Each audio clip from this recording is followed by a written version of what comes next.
Grabe, ang press nyo. Yung moist. So yun, tapos na kami mag-video at mag-picture ulit dito sa Obot Falls mga kaboms. Yan. Baba na tayo. Grabe, worth it yung pagod sir, no? Ano, 45 minutes na, no? Pwede mga bata. Oo, dito lang naman tayo, sir. So yun, picture pa yung ating mga student ni Sir Sam.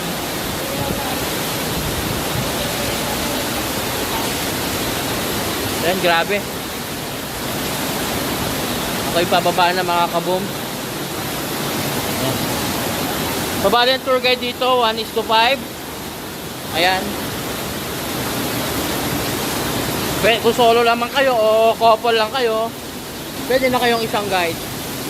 So, ang bayad po ay 100 per hour. So, ngayon naka 1.5 hours na kami.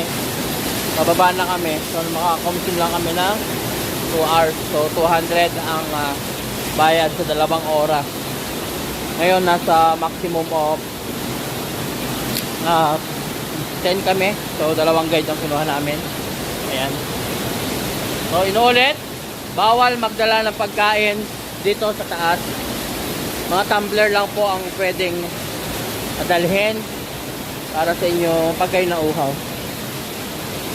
Yan. So, yun mga kaboom. Nag-blooming tayo Kanina, umakit tayo. Hirap na hirap. Ngayon, ang sarap na sa pakiramdam kasi overcome mo na yung gusto mong marating. Nabawasan ng 2 calories. Oo nga, nabawasan 2 calories tong ating dinadala ngayon.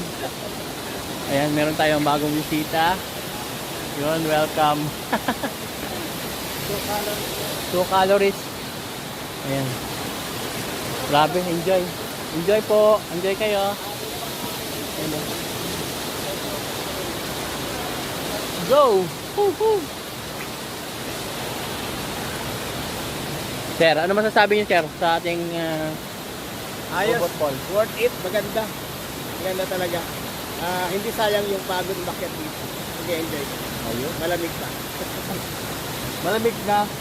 Masarap, malamig na, pagod ka. Abo. Oh, nadali Ay. ka, no? Oh, nadali ka, no?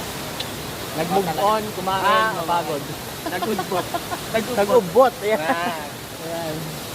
Grabe. So, tatanungin natin mga estudyante ni